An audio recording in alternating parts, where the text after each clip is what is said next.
Human life is extremely fragile. In letter to a friend, Nagarjuna says, "Life is fragile and impermanent, like a water bubble blown by the wind. In deep sleep, breathing in and out. How miraculous to wake up in the morning. People sleep peacefully, breathing in and out steadily, yet there is no certainty death will not come during this time.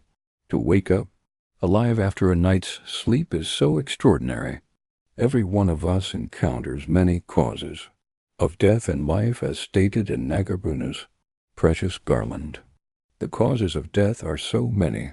Those of staying alive are so few, which too can become causes of death.